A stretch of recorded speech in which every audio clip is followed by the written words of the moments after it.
ఉప్పెన లాగా అనిపిస్తారు అలా స్క్రీన్ పైకి రాగానే. That expressive and intense.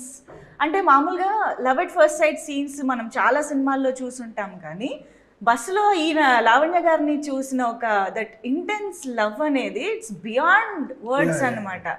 అసలు ఆ ఎక్స్ప్రెషన్ మీకు హను గారు ఎలా కన్వే చేశారు అండ్ దాన్ని మీరు ఎలాగ చేశారనేది నాకు తెలుసు. ఆఫీస్ దగ్గర ఒక ట్రాన్స్ఫార్మర్ ఉంది, గేట్ బయట రాగానే ఒక పెద్ద ఎలక్ట్రిక్ ట్రాన్స్ఫార్మర్ అనమాట. అక్కడ బోర్డు ఉంది, లైక్ ఆల్మోస్ట్ 11,000 volts కరెంట్ అని. అమ్మాయిని చూస్తే 11,000 volts కరెంట్ కొట్టాలి అన్నారు. ఎలా కొడుతుంది, ఏం చేయాలి తెలియదు. పిచ్చోళ్ళ బస్సులు తిరిగా, అక్కడ వర్కౌట్ అవ్వలేదు, తెలీదు. ద వే హీ ఎక్స్ప్లెయిన్డ్ ఆ క్యారెక్టర్ని, లైక్ ఆ సీన్ని. ఇప్పుడు ఆ ట్రాన్స్ఫార్మర్ పేలితే ఫైరే వస్తుంది, అది డిస్ట్రక్షన్ మోడే కదా, దానికి రివర్స్లో అది లవ్లో చూడాలి. చాలా పిచ్చి పిచ్చిగా అన్ని రకాలుగా ఆలోచించా. తెలీదు, చూద్దాం షూట్లో అనుకున్నా. దానికి ముందు షాట్ వచ్చేసి ఒక మెట్ల దగ్గర నుంచి పరిగెడుతూ వచ్చి ఒక రన్నింగ్ బస్ని ఎక్కాలి. సో లక్కీగా నాకేం చేశారంటే వీళ్ళు సుధీర్, ఫస్ట్ మనకు బాగా క్లోజ్ ఫ్రెండ్, మాకు ఈపీ ప్లస్ ప్రొడ్యూసర్గా తను ఫస్ట్ ఎప్పుడైతే నాకు పరిచయం అయ్యారో ఒక షూ కొనిచ్చారు, నైక్ షూస్. ఓకే.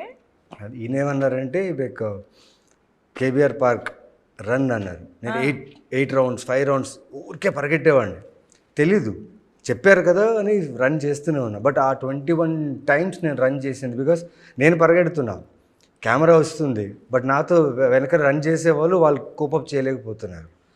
సో ఇంత కేయాస్లో టక్ అని చెప్పి బస్లో నెక్స్ట్ షాట్ అదని చెప్పారు.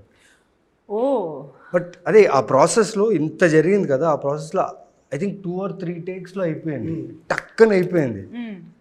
రాగానే అడిగాను ఇలా ఎలా, చాలా బాగా చేస్తాను అన్నారు. నిజంగానే నేను చాలా బాగా చేస్తాను చెప్పేసి వెళ్ళిపోయారు. ఏంటో దీనికోసం ఇంత ఆలోచించాను, ఏమో చేశాను, ఇదేంటి ఇలా అయిపోయింది అనుకున్నా. బట్ నిజంగా అది నాకు అలా వస్తుందని కూడా నేను ఊహించలేదు. ఆ మూమెంట్లో అలా వచ్చింది. అండ్ ఆ షాట్ గురించి చాలామంది అప్రిషియేట్ చేశారు, వర్క్ గురించి. అండ్ సార్ మామూలు కాదు, బికాస్ ఒక క్యారెక్టర్ని ఒక యాక్టర్కి ఎంత లోతుగా తీసుకెళ్లాలని తన దగ్గర ఇప్పటికీ ఇప్పుడు నేను ఎన్ని సినిమాలు చేసినా నా పర్ఫార్మెన్స్ గురించి, నా యాక్టింగ్ గురించి, క్యారెక్టర్ ఆర్క్ గురించి మాట్లాడుతున్నాను. It's because of him. ఎందుకంటే 1.5 సంవత్సరం నేను ఏదైతే హైదరాబాద్లో ఉన్నారో నాకు ఒక ఫ్లాట్ తీసి, పైగా నా పిచ్చి ఏంటంటే నేను అడిగే ప్రొడక్షన్లో నాకు మిదిన పోస్టర్స్ కావాలి రూమ్ మొత్తం అంటే ఓకే అని వెంటనే నెక్స్ట్ డే. అంటే ఎలా చూసుకున్నారంటే ఇంకా తెలీదు, ఆ సూర్య అనే గ్లో, ఆ ఫేస్లో స్కిన్లో గ్లో ఉండాలి, ఆ బ్లడ్ రష్